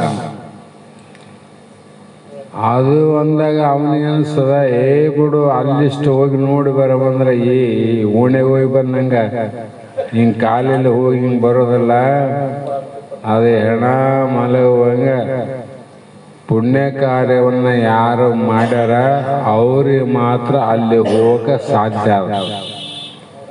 ಈಗಿನ ಕಾಲದಲ್ಲಿ ಅಂಥ ಸ್ವರ್ಗಲೋಕಕ್ಕೆ ಹೋಗಿ ಬರೋರೇ ಕಡಿಮೆ ಅಂತ ಅನಿಸ್ತದೆ. ಅಂಥ ಪುಣ್ಯ ಯಾರು ಮಾಡ್ತಾರೆ? ಹಾಗಾಗಿ ಅದು ಮಾಡಿದ್ರು ಕೂಡ ಅಷ್ಟು ಪ್ರಯತ್ನ ಮಾಡಿದಂದ್ರು ಅಲ್ಲಿ ಕ್ಷಯ ಆಗ್ತದೆ. ಅದು ಭೋಗಿಸಿದಂಗೆಲ್ಲ ಸವಿತದೆ. ಅಕ್ಕಿ ಪ್ಯಾಕೆಟ್ 25 kg ಬಿಚ್ಚು ಅಂದರೆ ಒಂದು ತಿಂಗಳದಾಗ 25 kg ಇರಂಗಿಲ್ಲ. ಮತ್ತೆ 15, 10 ಆಗಿ ಚೀಲ ಖಾಲಿ ಆಗ್ತದೆ. ಅಲ್ಲಿಯೂ ಪುಣ್ಯದ ಅರ್ಧವಾಗ ನೀನು ಭೋಗಿಸಿದಂಗೆಲ್ಲ ಏನಾಗ್ತದೆ? ಕಡಿಮೆನೇ ಆಗ್ತದೆ. ಅದಕ್ಕಿನ್ನೂ ಅಲ್ಲಿ ಓದೋನು ಬೇಸರ ಬಂದಂತ ಎಷ್ಟು ಸಲ ಹೇಳಿ. ಅಬ್ಬಜಿ ಬಹಳ ಪುಣ್ಯವನ್ನು ಮಾಡ್ದ, ಸ್ವರ್ಗಲೋಕಕ್ಕೆ ಹೋದ, ಅಲ್ಲಿ ಭೋಗವನ್ನು ನೋಡಿದ. ಆ ಭೋಗವನ್ನು ನೋಡಿದಾಗ ನಾ ಇಷ್ಟೆಲ್ಲ ಪ್ರಯತ್ನ ಮಾಡಿ ಈ ಲೋಕಕ್ಕೆ ಬಂದದ್ದು ಬಹಳ ಘನವಾದ ಕಾರ್ಯ ಆಯಿತು, ಸಾರ್ಥಕ ಆಯ್ತು ಅಂತ ಇದ್ದ. ಅಲ್ಲೇನದೆಲ್ಲ ಭೋಗ, ಅಲ್ಲಿ ದುಡಿದು ತಿನ್ನೋದಲ್ಲ, ಕುಂತು ತಿನ್ನೋದಷ್ಟೆ. ದುಡಿಲಾರದು ತಿನ್ನೋದು ಸ್ವರ್ಗಲೋಕದ ಭೋಗ, ದುಡಿದು ತಿನ್ನೋದು ಈ ಲೋಕದ ಭೋಗ. ಇಲ್ಲಿ ಮಾಡೋದದ, ಅಲ್ಲಿ ಬರೀ ತಿನ್ನೋದ. ಇಲ್ಲಿ ಮಾಡಿ ಉಣಬೇಕು, ಅಲ್ಲಿ ಮಾಡಿದ್ದು ಉಣಬೇಕು. ಅವನಿಗೆ ಒಂದು 15 ತಿಂಗಳಾದರೆ ಬೇಸರ ಬಂತು. ಯಾಕೆ ಬೇಸರ ಬಂತು ಅಂದರೆ ಅವ್ರು ಮಾಡಿದ್ದು ಉಣ್ಬೇಕಲ್ಲ. ಇಲ್ಲಿ ಮಾಡಿ ಉಣೋದದ, ತನಗಿದು ಬೇಕಿಲ್ಲ ಅಂದ್ರೆ ಇನ್ನೊಂದು ಮಾಡ ಅಂತಾನೆ ಹೇಳಕ್ ಬರ್ತದ. ಅಲ್ಲೆಲ್ಲ ಅವ್ರು ಮಾಡಿದ್ದೇ ಉಣ್ಬೇಕು ನೀನು. ಯಾಕೆ ನೀ ಅದನ್ನ ಬಯಸೋದಿದ್ದಲ್ಲ, ಅದನ್ನ ಏನು ಮಾಡಿದ್ದೆ ಅದನ್ನ ಉಣಬೇಕು. ಇಲ್ಲಿ ಉಂಡದ್ದೇ ಉಣಕ್ಕೆ ಬೇಸರ ಬರ್ತದೆ ಅಂತ ಹೇಳ್ತೀವಿ. ಅಲ್ಲಿ ಕುಂತು ಎಲ್ಲಿ ಹೊರಗು ಹೋಗಲಾರ್ದಂಗ 5 ಸ್ಟಾರ್ ಹೋಟೆಲ್ದಂಗನೆ ತಿರುಗಾಡಕ್ಕೆ ಜಾಗ. ಅಲ್ಲೆಲ್ಲ ವ್ಯವಸ್ಥಾನ ಎಲ್ಲ ಬಂದ್ಬಿಡ್ತಾರೆ. ಅವಾಗ ಬೇಸರ ಅಂತ ಕುಂದ್ರದು, ಅವರು ತಂದು ಕೊಟ್ಟೋದು ತಿನ್ನೋದು ಕುಂದ್ರೋದು, ತಿನ್ನೋದು ಕುಂದ್ರೋದು. ಆವಾಗ ಅವನು ಕೇಳಿದಂತ ದೂತರಿಗೆ, ಅಲ್ಲಿ ಸ್ವರ್ಗ ಲೋಕರಿಗೆ ಇರ್ತಾರಲ್ಲ, ಹೋಟ್ಲ್ದಾಗ ಕೊಡೋರಿದ್ದಾಗ ಅಲ್ಲಿ ಇರ್ತಾರೆ. ಅವ್ರಿಗೆ ಕೇಳಿದ, ಏನಪ್ಪ ನಾ ಕುಂತಲ್ಲೇ ಬೇಸರ ಬಂದದ, ಸ್ವಲ್ಪ ಏನಾದರೂ ಕೆಲಸ ಇದ್ರೆ ನಾ ಕೆಲಸ ಮಾಡಿ ತಿರುಗಾಡಿ ಆಮೇಲೆ ನಾನು ಭೋಗ ಬಣ್ಣ ಮಾಡ್ತೀನಿ ಅಂದಾಗ ಅವನು ಹೇಳಿದಂತ, ಇಲ್ಲಿ ತಿರುಗಾಡೋದು ನೀವು ಮಾಡೋದೇನಿಲ್ಲ, ನಾ ಮಾಡಿದ್ದೇನದ ಉಣೋದು ಕುಂದ್ರೋದಂದ. ಇದು ಎಷ್ಟು ಸೋಮವಾರ ಅಂದರೆ ಮತ್ತೆ ಅದು ಗೊತ್ತಿದ್ರೆ ಈ ಪುಣ್ಯ ಮಾಡಾಕಿ ಇಲ್ಲಿ ಬಂದು ಆತ್ಮಲಾಭ ಮಾಡ್ಕೊಂಡು ಮುಕ್ತನಾಗಬೇಕಾಗಿತ್ತು, ಇಲ್ಲಿಯಾಗಿ ಬನ್ನಿ ಅಂದ. ಆ ದೂತ ಹೇಳ್ತಾನೆ, ಸ್ವರ್ಗಲೋಕದ ಒಬ್ಬ ದೂತ ಹೇಳ್ತಾನ, ಅಂಥದ್ದು ಬೇಕಿತ್ತಂದ್ರೆ ಇಂಥ ಜಾಗಕ್ಕೆ ಯಾಕೆ ಬಂದೆ ಅಂದೆ. ಅದು ಬೇಡ ಅಂದ್ರೆ ನೀನು ಆತ್ಮಲಾಭವನ್ನು ತಿಳ್ಕೊಂಡು ಮುಕ್ತನಾಗಬೇಕಾಗಿತ್ತು. ಇಲ್ಲಿಗೆ ಯಾಕೆ ಬಂದಿದ್ದೆ ಅಂದಮೇಲೆ ಅದು ಮುಗಿತಾನ ಅನುಭವಿಸ್ಬೇಕು ನೀನು. ತಪ್ಪಿದ್ದೆಲ್ಲ ಅಂತ ಹೇಳಿದ ಗೊತ್ತಾಯ್ತು ಅವನಿಗೆ, ಥೋ ಆಲೋಕನೆ ಬೇಸಿತ್ತಪ್ಪ, ಇಲ್ಲಿಗೆ ಯಾಕೆ ಬಂದಿನಿ ಅಂದ. ಮತ್ತೆ ಅದು ಅನುರಾಗಾಗಿ ಪುಣ್ಯ ತೀರ್ಥ ಬಂತು, ಕ್ಷಯ, ಆಮೇಲೆ ಪತನ ಅಂದ್ರೇನು, ಮ್ಯಾಲಿನ ಮತ್ತೆ ಕೆಳಗೆ ಬಿಸಾಕ್ತಾರೆ. ಮತ್ತೆ ಅರ್ಧ ಭಾಗ ಪುಣ್ಯ ಇದ್ದದಕ್ಕೋಸ್ಕರವಾಗಿ ಮತ್ತೆ ಶ್ರೀಮಂತರ ಗರ್ಭದಲ್ಲಿ ಹುಟ್ಟಬಹುದು, ಇಲ್ಲ ಅಂತಲ್ಲ. ಆದರೆ ಹುಟ್ಟುತ್ತಿದ್ದೆ ಅಂದ್ರೆ ಎಲ್ಲಿ ಹುಟ್ಟುತ್ತಿದ್ದಿ? ಭೂಮಿಯಾಗ ಹುಟ್ಟುತ್ತೇನು? ಕಲ್ಲಲ್ಲಿ ಹುಟ್ಟವನಲ್ಲ ನೀನು, ಗರ್ಭದಲ್ಲೇ ಬರ್ಬೇಕಲ್ಲ. ನರಕಲೋಕದಿಂದ ಬಂದಿನಂದ್ರು ಗರ್ಭದಾಗ ಬರಬೇಕು, ಸ್ವರ್ಗಲೋಕದಿಂದ ಬಂದನಂದ್ರು ಅದೇ ತಾಯಿ ಗರ್ಭದಾಗ ಬರಬೇಕು. ಆದರೆ ಪುಣ್ಯ ಮಾಡಿದವನು ತಾಯಿಯ ಗರ್ಭದಲ್ಲಿ ಬಂಗಾರ, ಬೆಳ್ಳಿ, ತಾಮ್ರದ ಸಾಮಾನುಗಳಿಲ್ಲ, ಎಲ್ಲವೂ ಸಪ್ತಧಾತು ಸಮಪಿಂಡ. ಅಲ್ಲಿ ನರ, ಮಾಂಸ, ರಕ್ತ, ಮಜ್ಜ ಅಂತ ಏನು ಹೇಳ್ತಾ ಬಂದಾರ, ಮಲಮೂತ್ರದ ಕುಡಿಕೆ. ಪಾಪ ಮಾಡಿದವನು ಅಲ್ಲೇ ಬರಬೇಕಲ್ಲ. ಅಂದ್ರೆ ನರಕಲು ಅಲ್ಲಿದ್ದಾಗ ಅವನು ಭೋಗ, ಅಲ್ಲಿದ್ದಾಗ ನಿನ್ನ ಭೋಗ ಭಿನ್ನ ಇತ್ತು. ಆದ್ರೆ ತಾಯಿ ಗರ್ಭಕ್ಕೆ ಬಂದೆ ಅಂದ್ರೆ ಇಬ್ಬರಿಗೆ ಸಮಾನ ನೋಡು. ದುಃಖ, ಜನನ ದುಃಖ ಸಮಾನದ, ಜಾಯ ದುಃಖ ಸಮಾನದ, ವಿಕಾರಗಳು ಸಮಾನವ, ಮತ್ತು ಮರಣ ಸಮಾನ. ಹಾಗಾಗಿ ಇಲ್ಲಿ ಮಹಾತ್ಮರು ಹೇಳುವಂಥ ಮಾತೇನೆಂದ್ರೆ, ಯಾವಾಗಲೂ ಜನರು ಬಹಳ ಇಂಥ ಆತ್ಮಲಾಭವನ್ನು ಬಿಟ್ಟು ಅನ್ಯ ಲಾಭದಲ್ಲೇ ಅವರು ಪ್ರವೃತ್ತಿ ಆಗ್ತಾನಂತ ತಿಳ್ಕೊಂಡು ನೀನು ಅವರಿಂದ ಹೋಗಿ ಅನಿತ್ಯ ಲಾಭವನ್ನು ಪಡೆಯುವುದರಲ್ಲಿ ಆಯುಷ್ಯವನ್ನು ಅವರು ಕಳೆದಂತೆ ನೀನು ಕಳೆಯಬೇಡ. ಅವರು ಕಳೆದಂಗೆ ನೀ ಕಳಿಬೇಡಪ್ಪ. ಗೊತ್ತಿಲ್ಲ ಅವರಿಗೆ, ಕಾಣದೇ ಸತ್ಯ ಅಂತ ತಿಳ್ಕೊಂಡಾರ. ಇದಕ್ಕೆ ಏನು ಅವ್ರು ಯಾಕೆ ಈ ಕಡೆ ಬರೋವಲ್ರು? ಬಹಳ ಜನ ಆ ಕಡೆ ಹೋಗ್ತಾರೆ, ಒಬ್ಬರಿವರು ಮಾತ್ರ ಈ ಕಡೆ ಬರ್ತಾರಂದ್ರೆ ಅವರು ಈ ಕಡೆ ಬರಲಾರದೆ ಇರಲಿಕ್ಕೆ ಕಾರಣವೇನೆಂದ್ರೆ ಅವರ ಅಜ್ಞಾನವೇ ಅವರಿಗೆ ಕಾರಣ, ಬೇರೆ ಯಾರು ಕಾರಣ ಅಲ್ಲ. ಯಾರು ಇಲ್ಲಿ ಬಂದು ಶಾಸ್ತ್ರ ಕೇಳಬಾರ್ದಂತ ಯಾರನ್ನ ಅಡ್ಡಿ ಆತಂಕ ಮಾಡರೆ, ಮತ್ತು ಅದೇನಪ್ಪ ಒಂದು ಎಲ್ಲೋ ಒಂದು 10 ಕಿಲೋಮೀಟರ್ ಆದ ಹೋಗಿ ಬರೋದು ಭಾಳ ಕಷ್ಟ ಆತಂತನೂ ಇಲ್ಲ. ಇಲ್ಲೇ ಮನೆ ಮಂದಿ ದಿವಸ 106 ಮಂದಿ ತಿರುಗಾಡ್ತಾರೆ. ಆದರೆ ಅವ್ರು ಯಾಕೆ ಒಳಗೆ ಬರೋವಲ್ರು? ನಾವೇನು ಬೇಡ ಅಂದಿವಿ, ಅವ್ರಿಗೆ ನೀವು ಬರೋದು ಬೇಡ ಅಂತ ಹೇಳಿಲ್ಲ. ಆದರೂ ಕೂಡ ಬರೋರೆಲ್ಲರಿಗೂ ಕೂಡ ಇಲ್ಲಿ ಪ್ರವೇಶಕ್ಕೆ ಆಸ್ಪದ ಉಂಟು ಅಂತ ಗೊತ್ತಿದ್ರು ಕೂಡ ಬರೋದಾಗಲ್ಲ ಅವರು. ಇದಕ್ಕೆ ಯಾರು ಕಾರಣ? ಅವರ ಅಜ್ಞಾನವೇ ಕಾರಣ. ಹಾಗಾಗಿ ಈ ಅಜ್ಞಾನಿ ಜನರ ಮಾರ್ಗ ಏನದ, ಪ್ರವೃತ್ತಿ ಮಾರ್ಗ, ಅದನ್ನ ನೀನು ಲಕ್ಷ್ಯದಲ್ಲಿ ಇಡಬೇಡ ಅಂತ. ಹೋಗಲ್ಲ ಅವರು, ಅವ್ರ ಕಡೆ ನೀನು ಯಾಕೆ ಲಕ್ಷ್ಯ ಕೊಡ್ತಿದ್ದಿ? ಹಾಗೆ ಆತ್ಮ ಆ ಅಜ್ಞಾನಿಗಳು ಬರೋದಿಲ್ಲ ಅಂತ ಒಂದೇ ಕಾರಣಕ್ಕೆ ಆತ್ಮಲಾಭ ಶ್ರೇಷ್ಠ ಅಲ್ಲ ಅಂತ ಹೇಳಕ್ ಬರ್ತದೆ. ಅವರು ಬರಲಿಲ್ಲ ಅಂದ್ರೆ ಇದು ಶ್ರೇಷ್ಠ ಅಲ್ಲ ಅಂತ ಹೇಳಕ್ ಬರ್ತದ? ಬರೋದಿಲ್ಲ. ಆ ಕಾರಣ ಎಂದಿಗೂ ಇದು ಶ್ರೇಷ್ಠವಿನ ಕನಿಷ್ಠ ಆಗಲಾರದು. ಇದಕ್ಕೆ ಕಾರಣವೇನೆಂದರೆ, ಬ್ರಹ್ಮನು ಜಗತ್ತನ್ನ ಸೃಷ್ಟಿ ಮಾಡುವಾಗ ಮಾಯೋಪಾದಿಯಲ್ಲಿ ಪ್ರತಿಬಿಂಬಿಸಿ ಸಕಲ ಶಕ್ತಿಯನ್ನು ತೆಗೆದುಕೊಂಡು ಸೃಷ್ಟಿಯನ್ನು ಮಾಡುವಾಗ ಪರಮಾತ್ಮ ಇಂದ್ರಿಯಾದಿಗಳನ್ನ ಬಹಿರ್ಮುಖವಾಗಿ ರಚನೆ ಮಾಡ್ಯಾನ. ಅವುಗಳನ್ನ ಹೊರಮುಖವಾಗಿ ರಚನೆ ಮಾಡ್ಯಾನ. ಮಾಡುವಾಗ ಅವನೇ ಮಾಡ್ಯಾನ. ಹಾಗಾಗಿ ಅದರಿಂದ ಸಕಲ ಜೀವಿಗಳು ಇಂದ್ರಿಯಗಳಿಗೆ ಗೋಚರವಾದ ವಿಷಯಗಳಲ್ಲೇ ಸುಖ ಉಂಟು ಅಂತ ಬುದ್ಧಿಯಿಂದ ಅನಾತ್ಮ ಅನಿತ್ಯವಾದ ಇಹಪರ ಭೋಗಗಳನ್ನ ಬಯಸಿ ಆ ಕಡೆ ಹೋಗ್ತಾರೆ ನೋಡೋರು. ಅದಕ್ಕೆ ದಾರಿ ಮಾಡಿಕೊಟ್ಟಾರ ಬ್ರಹ್ಮ. ಸೇತುವೆ ಲಂಕೆಗೂ ಮತ್ತು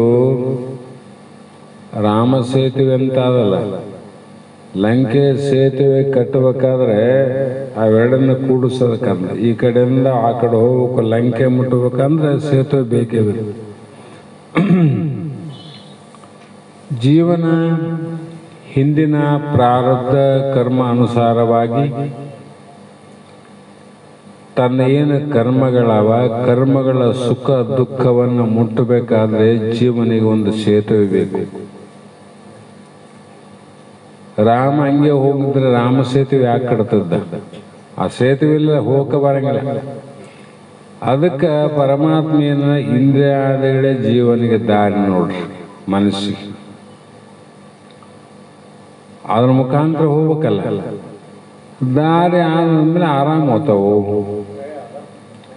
ಹಾಗಾಗಿ ಇಂಥದ್ರಲ್ಲಿ ಯಾವನು ಒಬ್ಬ ಧೀರನಾದ ಪುರುಷನು ಹಿಂದಿನ ಹಲವು ಜನ್ಮದ ನಿಷ್ಕಾಮ್ಯ ಪುಣ್ಯದ ಫಲದಿಂದ ಈ ಲೋಕದಲ್ಲಿ ಆಗಲಿ ಪರಲೋಕದಲ್ಲಿ ಆಗಲಿ ನಿತ್ಯ ಯಾವುದು ಅನಿತ್ಯ ಯಾವುದು, ನಿತ್ಯ ಅನಿತ್ಯ ವಿಚಾರವನ್ನ ಮಾಡಿ ಆ ನಿತ್ಯವಾದ ಸುಖದ ಅಪೇಕ್ಷೆಯನ್ನಿಟ್ಟುಕೊಂಡು ಅನಿತ್ಯ ಭೋಗಗಳಿಂದ ಆ ಜೀವ ನಿವೃತ್ತಿ ಆಗ್ತದೆ. ನಾನು ಆ ಕಡೆ ಬರಂಗಿಲ್ಲಪ್ಪ ಅಂತ ನಾವು ಇಲ್ಲಿ ಬರೋರು ಇರಲಿಲ್ಲ, ಬೇರೆ ಕಡೆ ಹೋಗ್ತೀರಿ ನೀವು ಸಮಯಕ್ಕೆ ಹೋಗೋದಿಲ್ಲ. ಆ ಕಡೆ ಹೋಗೋರು ಈ ಸಮಯಕ್ಕೆ ಬರ್ತಾರೆ, ಇಲ್ಲಿ ಬರಂಗಿಲ್ಲ. ಯಾಕಂದ್ರೆ ಇದು ನಿಮಗೆ ನಿತ್ಯ ಆಗ್ಯದ, ಅವರಿಗೆ ಅನಿತ್ಯ ಆಗ್ಯದ. ಇಷ್ಟೇ ವಿಚಾರ, ಮತ್ತೇನದ ಇಲ್ಲೇ ಪ್ರಮಾಣ ಅದಕ್ಕೆ. ಹಾಗಾಗಿ ಆತ್ಮಲಾಭವನ್ನು ಮಾಡಿಕೊಂಡು ಯಾವನೋ ಒಬ್ಬ ಧೀರ ಪುರುಷ ಕೃತಾರ್ಥನಾಗ್ತಾನ ಅಂತ ಹೇಳಿ, ಆದ್ದರಿಂದಲೇ ಗ್ರಂಥಕರ್ತರು ಮನುಜ ಕುಲದ ಜನನದ ಲಾಭವಾವುದು ಆರು ಆನೆಂದು ತಿಳಿಯುವುದು. ನೀನು ಯಾರಂತ ನೀ ತಿಳ್ಕೊಂಡು ಸಾಕು, ನಾನು ಯಾರು ಅನ್ನುವಂಥ ಜ್ಞಾನ ನಿನಗಾದ ಸಾಕು, ಎಲ್ಲವನ್ನ ತಿಳ್ಕೊಂಡಾಗ್ತದೆ, ಎಲ್ಲರ ಜ್ಞಾನ ಆಗ್ತದೆ, ಎಲ್ಲರ ಜ್ಞಾನ. ಹಾಗಾಗಿ ಆ ಮಹಾತ್ಮರು ಅದಕ್ಕೆ ಶ್ರುತಿಯಲ್ಲಿ ಅನಂತ ರೀತಿಯಲ್ಲಿ ಕೂಡ ಅಂತ ಬ್ರಹ್ಮವಿದ್ಯೆಗಿಂತ ಹೆಚ್ಚಿಂದು ಯಾವುದಾದರೂ ಜಗತ್ತಿನಲ್ಲಿ ಆದೇನು ಅಂದರೆ ಯಾವುದೂ ಇಲ್ಲ, ಯಾವುದಿಲ್ಲ. ಹೀಗೆ ಗುರುಶಾಸ್ತ್ರಗಳು ಉಪದೇಶ ಮಾಡ್ತಾವ. ಯಾವನೊಬ್ಬ ಸ್ವಕಲ್ಪಿತವಾಗಿ ಉಪದೇಶ ಮಾಡಂಗಿಲ್ಲ. ಗುರುಶಾಸ್ತ್ರಾದಿಗಳು ಉಪದೇಶ ಮಾಡಿದರೂ ಯಾರೋ ಒಬ್ಬ ಅದರಲ್ಲಿ ಅಧಿಕಾರಿಗಳು ಒಬ್ಬರಿಬ್ಬರು ಆತ್ಮಲಾಭದಲ್ಲಿ ಬಿಡಲಾರ್ದಂಗ ತೊಡಗೋರು. ಅದ್ರಾಗ ಒಬ್ಬರಿಬ್ಬರೇ ತೊಡಗೋರು, ಬಹಳ ಮಂದಿ ತೊಡಗ್ಲಿಕ್ಕೆ ಆಗೋದಿಲ್ಲ. ಹೀಗೆ ವಿಚಾರವನ್ನು ಮಾಡಿದಾಗ ಆತ್ಮ ಲಾಭಕ್ಕಿಂತ ಹೆಚ್ಚಿನ ಲಾಭ ಯಾವುದೂ ಇಲ್ಲ. ಅದಕ್ಕೆ ಆತ್ಮಲಾಭಾತ್ ಪರೋ ಲಾಭೋ ನಾಸ್ತಿ ಮನಯೋ ವಿದೋ ತಲ್ಲಾ ಅಭಾರ್ಥಂ ಕವಿ ಸ್ತೌತಿ ಸ್ವಾತ್ಮಾನಂ ಪರಮೇಶ್ವರಂ ಅಂತೇಳಿ ಆಚಾರ್ಯ ಶಂಕರರು ಕೂಡ ಒಂದು ಶ್ಲೋಕದ ಪ್ರಮಾಣ ಕೊಟ್ಟಾರ. ಯಾವನು ಯಾವ ಆನಂದವನ್ನು ಪ್ರಯತ್ನ ಮಾಡ್ತಾನ ಅವನಿಗೆ ಅದೊಂದೇ ದೊರೆಯುತ್ತದೆ. ವಿಷಯದ ಆನಂದ ಇದ್ರೆ, ವಿಷಯದ ಪ್ರಯತ್ನ ಮಾಡಿದ್ರೆ ವಿಷಯಾನಂದ ಇಷ್ಟ ಆಗ್ತದೆ, ಬೇರೆ ಲಾಭ ಆಗಲ್ಲ. ಆದರೆ ಆತ್ಮ ಲಾಭ ಆದ್ರೆ ಸರ್ವ ಲಾಭ ಆತವಂತ ಎಲ್ಲ ಇರ್ತಾವ, ಸರ್ವ ಆನಂದ ಎಲ್ಲ ಆತವ. ಹಾಲು ಒಂದು ಇತ್ತು ಅಂದ್ರೆ ಅದ್ರಾಗ ಮೊಸರು ಆತದ, ಮಜ್ಜಿಗೆ ಆತದ, ಬೆಣ್ಣೆ ಆತದ, ತುಪ್ಪ ಆತದ. ಆದ್ರೆ ಉಳಿದದ್ರಾಗ ತುಪ್ಪದಾಗ ಒಂದೇ ಆದ ನೋಡ್ರಿ, ತುಪ್ಪ ಒಂದೇ ಅದ, ಅದ್ರಾಗ ಇವ್ಯಾವ ಆತವೇನಿಲ್ಲ. ಆದ್ರೆ ಹಾಲಿನಲ್ಲಿ ಮಾತ್ರ ಎಲ್ಲ ಆತವ. ಅಂದ್ರೆ ಆತ್ಮಲಾಭ ಅಂತಕ್ಕಂಥ ಹಾಲಿದ್ದಂಗ. ಅದರಲ್ಲಿ ಇವು 4-5 ಹೆಂಗಾಗ್ತವ, ಇಲ್ಲಿ ಶಬ್ದ, ಸ್ಪರ್ಶ, ರೂಪ, ರಸ, ಗಂಧ ಎಲ್ಲ ಆನಂದಗಳು ಕೂಡ ಅದರ ಆವಿರ್ಭಾವವಾಗಿದ್ದು, ಹೀಗೆ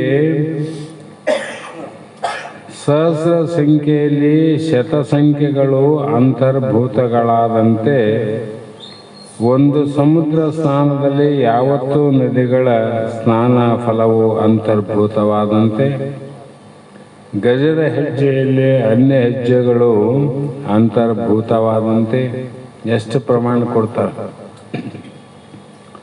ಆನೆ ಹೆಜ್ಜೆಯಲ್ಲಿ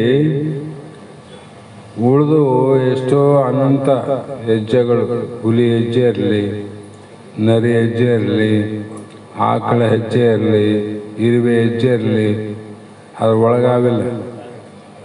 ಅದು ದೊಡ್ಡದು ಯಾವುದು? ಆನೆ ಹೆಜ್ಜೆನೇ ದೊಡ್ಡದಂತ. ಅದರಂತೆ ನದಿಗಳಿಗಿಂತ ದೊಡ್ಡದು ಯಾವುದು? ಸಮುದ್ರ ಅಂತ. ಅನಂತ ನದಿಗಳಲ್ಲಿ ಸ್ನಾನ ಮಾಡೋದಕ್ಕಿಂತ ಸಮುದ್ರದಲ್ಲಿ ಸ್ನಾನ ಮಾಡಿದ್ರೆ ಎಲ್ಲ ನದಿಗಳ ಸ್ನಾನದ ಪುಣ್ಯದ ಫಲ ಬರ್ತದಿಲ್ಲ. ಯಾಕೆ ಬಂದರೆ ಇಲ್ಲಿ ಕೃಷ್ಣಾ ನದಿ, ಗಂಗಾ ನದಿ, ಯಮುನಾ ನದಿ ಬೇರೆ ಅವ್ರಿ, ಇಲ್ಲಿ ಮಾಡಿದ ಪುಣ್ಯ ಸಮುದ್ರದ ಹೆಂಗೆ ಬರ್ತಂದ್ರೆ ಅವು ಸಮುದ್ರದ ಕೂಡೆ ಓತಮ್ಮ ಅಂದ, ಸಮುದ್ರದ ಕೂಡ್ಯಾವ. ಅದಕ್ಕೆ ಸಮುದ್ರ ಸ್ನಾನ ಮಾಡಿದ್ರೆ ಎಲ್ಲ ನದಿ ಸ್ನಾನ ಆದಂಗೆ. ಅದರಂತೆ ಇಲ್ಲಿ ನಿರತಿಶಯವಾದ ಆನಂದ ಇದು. ಸಾತಿಶಯ, ಕ್ಷಯ, ಪತನಲ್ಲ. ನಿರತಿಶಯ ಆನಂದದಲ್ಲಿ ಅನ್ಯ ಕರ್ಮ ಉಪಾಸನೆಗಳಿಂದ ಅವುಗಳ ಫಲಗಳೇನಾವ, ಆ ಫಲಗಳಿಂದ ಆಗ್ತಕ್ಕಂಥ ಆನಂದಗಳು ನಿನ್ನ ಸ್ವರೂಪ ಆನಂದದಲ್ಲಿ ಕೂಡ್ಯಾವ. ನದಿಗಳು ಸಮುದ್ರದ ಕೂಡಿದಂಗ. ಅದಕ್ಕೆ ಇಲ್ಲಿ ಮಹಾತ್ಮರು ಉದಪಾನೆ ಸರ್ವತಃ ಸಂಪ್ರತೋದಕೆ ತಾವಾನ್ ಸರ್ವೇಷು ವೇದೇಶು ಬ್ರಾಹ್ಮಣಸ್ಯ ವಿಜಾನತಃ ಅಂತ ಒಂದು ಗೀತೆಯ ಮಾತನ್ನು ಹೇಳ್ತಾರೆ. ಕೃಷ್ಣ ಹೇಳ್ತಾನೆ. ಹೇಗೆಂದ್ರೆ ಅನ್ಯ ಗ್ರಂಥಗಳಲ್ಲಿ ದೇವತಾ ಮಂಗಳವನ್ನು ಮಾತ್ರ ಮಾಡಿರುತ್ತಾರೆ, ಆತ್ಮ ಮಂಗಳವು ಮಾಡಿರಂಗಿಲ್ಲ. ಇದು ಸಂಪ್ರದಾಯಕ್ಕೆ ವಿರೋಧ ಅಲ್ಲೇನು ಅಂತ ವಿಚಾರ ಮಾಡಿದ್ರೆ ನಿನಗೆ ಎಷ್ಟು ಇಳಮಂತಾರೆ ಅವರು. ಆತ್ಮಲಾಭಕ್ಕಿಂತಲೂ ಬೇರೆ ಲಾಭ ಇಲ್ಲ ಅಂತ ಹೇಳಿದ ಮೇಲೆ ಆ ಕಾರಣಕ್ಕಾಗಿ ಈ ಶ್ಲೋಕ ಹೇಳಿವಂತಾರೆ ಅವರು. ಹಾಗಾಗಿ ಇಲ್ಲಿವರೆಗೂ ದೇವತೆಗಳ ಮಂಗಳವನ್ನು ಮತ್ತು ಸಮುದ್ರದಂತೆ ಅಪಾರವಾದ ತನ್ನ ಪ್ರತ್ಯೇಗಾತ್ಮ ಸ್ವರೂಪದಲ್ಲಿ ಹರಿ, ಹರ, ಬ್ರಹ್ಮಾದಿ 33 ಕೋಟಿ ದೇವತೆಗಳು ಎಲ್ಲರ ನಿನ್ನ ಸ್ವರೂಪದಿಲ್ಲ. ಬ್ರಹ್ಮನೊಬ್ಬೆ, ಹರಿನೊಬ್ಬೆ, ಒಮ್ಮೆ ಇವನ್ನೆಲ್ಲ ಯಾಕೆ ಮಾಡೋಕೊತ್ತಿದ್ದು? ಆ ದೇವರು ಬೇರೆ, ಈ ದೇವರು ಬೇರೆ, ಈ ದೇವರು ಬೇರೆ, ಈ ಎಲ್ಲ ಯಾಕೆ ಮಾಡ್ತಿದ್ದಿ? ನಿನ್ನ ಸ್ವರೂಪದಲ್ಲಿ ಎಲ್ಲ ದೇವಾನು ದೇವತೆಗಳು ಅಡಿಗ್ಯಾರ. ಅದಕ್ಕೆ ಉಪಾಸಕರು, ದೇವತಾ ಉಪಾಸಕರು ಲಕ್ಷಿಟ್ಟು ಕೇಳಂತ ಬರ್ತಾರ ಅವರು. ಹಾಗಾಗಿ ಅನ್ಯ ದೇವತೆಗಳು ಕೂಡ ಭಿನ್ನವಲ್ಲ. ಅದರ ಒಳಗಡೆ ಯಾರ. ಆದ್ದರಿಂದ ನಾನು ಬೇರೆ ಯಾರಿಗೆ ನಮಸ್ಕಾರವನ್ನು ಮಾಡಲಿ, ಬೇರೆ ಯಾರನ್ನ ಯಾರಂದ್ರೆ ಮಾಡ್ಬೇಕಾಗ್ತಿತ್ತು, ಎಲ್ಲರೂ ಅಲ್ಲೇ ಯಾರಂದಮೇಲೆ. ಆದ್ದರಿಂದ ಪ್ರತ್ಯೇಗಾತ್ಮ ಮಂಗಲವು ನಿರ್ದೋಷವಾಗಿದೆ. ಸ್ವರೂಪ ಮಂಗಲ ಬೇರೆ ಗ್ರಂಥಗಳಲ್ಲಿ ಮಾಡಿಲ್ಲ. ಯಾಕೆ ಮಾಡ್ಯಾರ ಅಂದ್ರೆ ಎಲ್ಲರೂ ತಂದು ಇಲ್ಲಿಟ್ರು. ಇಲ್ಲಿವರೆಗೆ ಏಕಾಂತ ಒಂದು ಲಕ್ಷ್ಯ ಹೊರಗೋಯ್ತು. ಉಪಕ್ರಮ ಆಯ್ತು ನೋಡ್ರಿ. ಉಪಕ್ರಮ ಆದ ಎಲ್ಲ ವಿಷಯವನ್ನು ಇದು ಒಂದೇ ಮಾತಿನಲ್ಲಿ ಉಪಸಂಹಾರ ಮಾಡಿಬಿಟ್ರಿ. ಇಲ್ಲಿ ಮುಗದಾವೈತಿ, ಇಲ್ಲಿ ಮುಗಿದೈತಲ್ಲ. ಹಾಗಾಗಿ ಇಷ್ಟ ದೇವತಾ ನಮಸ್ಕಾರ ನಿರೂಪಣೆ ಅಂತ ಇಲ್ಲಿ ಹೇಳ್ತಾ ಬಂದರು. ಇಲ್ಲಿಗೆ ಈ 1ನೇ ಸಂಧಿಯ 1ನೇ ಸೂತ್ರ ಇವತ್ತು ವಾಕ್ಪುಷ್ಪಗಳು ಮಂಗಲವಾದವು. ಮಂಗಲ ಗೀತೆಯನ್ನು ಹೇಳಿದ ನಂತರ ನಾವು ನೀವು ಗುರುಪಾದಕ್ಕೆ ಸಮರ್ಪಿಸಿ ಧನ್ಯರಾಗೋಣ ಅಂತ ಮಾತು ಹೇಳಿ ಪ್ರಾರಂಭ ಮಾಡ್ರಿ. ಮಂಗಲಂ ಶಿವಪುತ್ರ ಶಿವಯೋಗಿ ಮಹಾರಾಜ ಯೋಗಿ ತುಂಗಮೈ ಮಾರೂಢ ಗುರುವಾಗಿ. ಮಂಗಲಂ ಶಿವಪುತ್ರ ಶಿವಯೋಗಿ ಮಹಾರಾಜ ಯೋಗಿ ತುಂಗಮೈ ಮಾರೂಢ ಗುರುವಾಗಿ. ಅಂಗಲಿಂಗವೇ ಆಯ್ತು ನಿನ್ನಯ ಸಂಘದಿಂದಲಿ ಸೇವೆಗೈದು ಭಂಗವಾಯಿತು ಎನ್ನ ಮೋಹವು ಮಂಗಲಾಯಿತು ಎನ್ನ ಮನವೋ. ಮಂಗಲಂ ಶಿವಪುತ್ರ ಶಿವಯೋಗಿ ಮಹಾರಾಜ ಯೋಗಿ ತುಂಗಮೈ ಮಾರೂಢ ಗುರುವಾಗಿ. ನೀನು ಜನಿಸಿದೆ ಗರಗಪುರದೊಳಗೆ ಮಾತಾಯಿಯೊಳಗೆ ತನ್ನ ತಿಳಿಯುವ ಆಶೆ ಮನದೊಳಗೆ.